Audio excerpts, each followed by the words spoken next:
Hello friends, welcome to ChemShastra. In today's video, we will be talking about acid-base chemistry.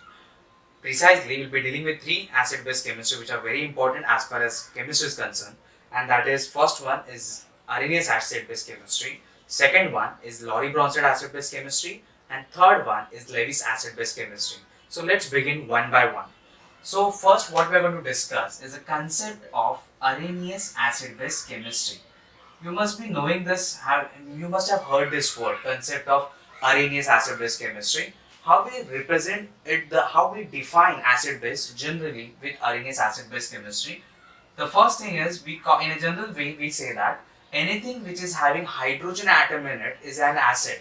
And this is not the only definition. According to Arrhenius acid-base chemistry, anything which is having hydrogen and which on dissociation gives you proton is called acid. Okay, so if you are having H is a general acid, you can consider.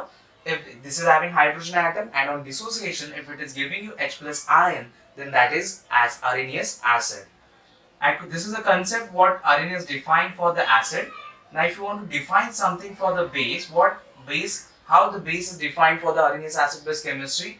Any substance which is having OH in its molecular form and which on dissociation gives you hydroxyl ion, then that is called Arrhenius base. So this is the simplest definition for acid and base according to Arrhenius acid-base chemistry. We'll take the example, the very well-known example, the very simple example that you all know for Arrhenius acid is HCl. Now HCl molecule is having hydrogen atom which on dissociation gives you H plus ion and the chloride ion. Now in this case, as it is giving you H plus ion on dissociation, that is a proton, I will call it as a Arrhenius acid. For base, you can take example of NaOH. Now this is your sodium hydroxide. Now it is having OH in its molecular form, which on dissociation, how you are going to dissociate this? You are going to add it in water, which on dissociation gives you Na plus ion and hydroxide ion. So in this case, your NaOH is going to be Arrhenius base, as it is having OH, as well as on dissociation it is giving you hydroxide ion.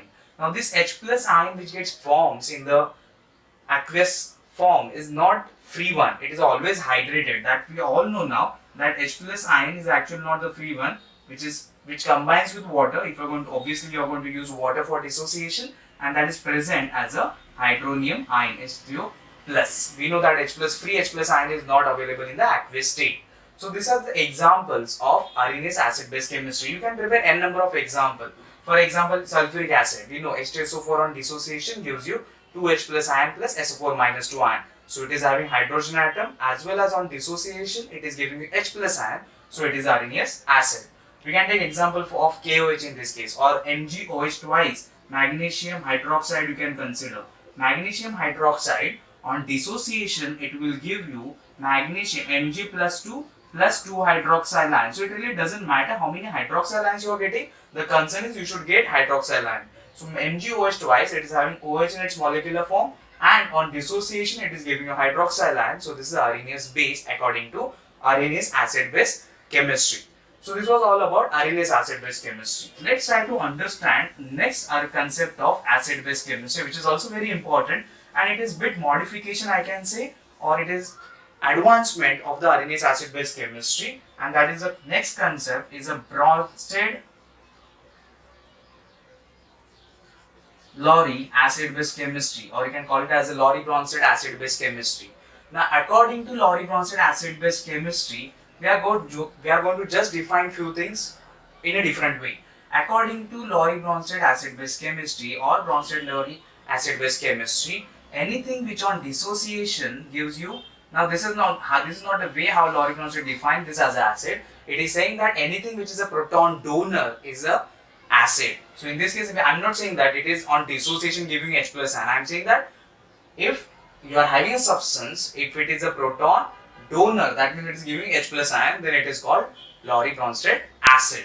Now what is Lowry Bronsted did is, it has expanded the horizon for the definition of base. According to Arrhenius acid-base chemistry, you had that restriction that if your hydroxyl ion is there, then and then only you are having that molecule as a base. You can classify that molecule as a base. But according to Lowry Bronsted acid-base chemistry, now what your Bronsted Lowry concept says anything which can accept a proton is called Lewis base. Sorry, not Lewis base, it's called Lowry-Bronsted base. So in this case, how you are going to define acid base? A proton donor is a Lowry-Bronsted acid. A proton acceptor is Lowry-Bronsted base. So you know the simple example, if you are going to have HCl plus ammonia reaction on this, if after this reaction what you get is NH4 plus, which is ammonium ion, and the fluoride ion is set free in this reaction. So over here, if you think of, you are having HCl, which is a hydrochloric acid. We know it is a acid according to Arrhenius acid base chemistry as well, but it is also proton donor, so I will call it as a Lowry-Bronsted acid. So this is going to be acid in my reaction, and ammonia in this case, what it is doing is it is accepting a proton, so it is a proton acceptor, so I will call it as a Lowry-Bronsted base. So somewhere Lowry-Bronsted acid base chemistry have expanded your horizon with respect to the base, how you can define base in a simplest way, or how you're going to classify molecule as a basic. So you need not to worry about you should have the hydroxyl ion only, still it can be your base. So this was all about Lowry-Bronsted acid base chemistry. The last very important chemistry or the theory of acid base chemistry, and that I like most about it, and which is having a very wide application I can say in chemistry, is a Lewis acid base chemistry. This is very important acid base chemistry. What you are having is Lewis acid base chemistry. Next one, a very simple of all and the easiest and more widely applicable in all the molecules. So what what your Lewis acid base says, that acid is what? Anything which is, I have made a mnemonic, I call it as a IPA. It is EPAA. That means anything which is electron pair acceptor is Lewis acid. And what is a base according to Lewis acid base chemistry? It is EPDB. That means anything which is electron pair donor is Lewis base. Now let's take the example of this. We can take the earlier example where what you had is HCl, okay, and you are reacting your HCl with ammonia molecule. Now in this case, we know that HCl on dissociation will give you H plus ion and the chloride ion, and then you are having ammonia in your system. This nitrogen is having a free electron pair. So this free electron pair can be donated to the proton, and this nitrogen and hydrogen will have bond formation, and what you are going to have is formation of ammonium ion. So in this case, your ammonia is electron pair donor, so I will call it as a Lewis base. In this case, your H plus is accepting a pair of electrons, so I will call it as a electron pair acceptor, and I will call it as a Lewis acid. Now many of the molecules are included under the class of acid base chemistry by application of Lewis acid base chemistry. For example, for that matter, now this is ammonia, a basic nature is defined by Lowry-Bronsted acid base chemistry as well. But if you talk of BF3 molecule, now nobody knows whether it is acidic or basic. But if you analyze this molecule, your BF3, if you are going to treat this molecule with ammonia, it has been observed that BF3 and ammonia will have bond formation. So you are going to have bond formation between the boron and the nitrogen. Now why it happens is, if you know the boron atomic number for boron is 5, its electronic configuration is 1s2, 2s2, 2p1. So in 2s orbital, 2s set of orbital, boron is having 2 electrons, and in 2p set of orbital, boron is having only 1 electron when your boron is in the ground state. Now what happens next is, you go for the excitation of electron. You are going to excite one of the 2s electron into the 2p set of orbital. When you do that, in your 2s orbital, initially you had 2 electrons, now there will be only one single electron present, and now you are going to have 2 electrons in 2p set of orbitals. So you are going to have 2 electrons in 2p set of orbitals. Now over here, boron is showing trivalency. It is bonded to 3 fluorine atoms. So each fluorine atom will bring its own share of electron and will put it in boron orbital with the unpaired electron. So that will give you formation of BF3. But if you look at over here, boron is still having one orbital which is empty. So in one orbital you can put one electron pair. So I can consider that boron can accept one electron pair. So in this case, in the case of BF3, boron becomes electron pair acceptor, and that's why we can call BF3 as a Lewis acid. So somewhere your Lewis acid base chemistry has broadened the concept of acid base.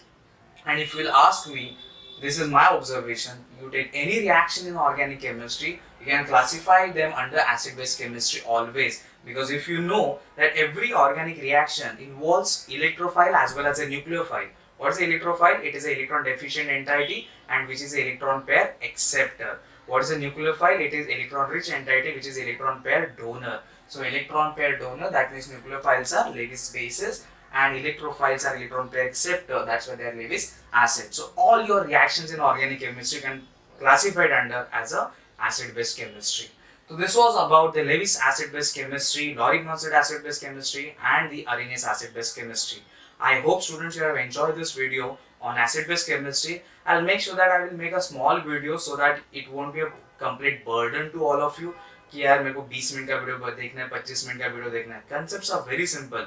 You do this your concepts in a small packet. ठीक है, small packet में study करो. It will be very easier for you to understand and you will retain it for longer period of time. If you do have any question on acid-base chemistry or if you are worried about any molecule that you think whether it is acid or base, please put it in comment box below. I will surely give you an answer for this. Thanks for watching and do subscribe to ChemShastra.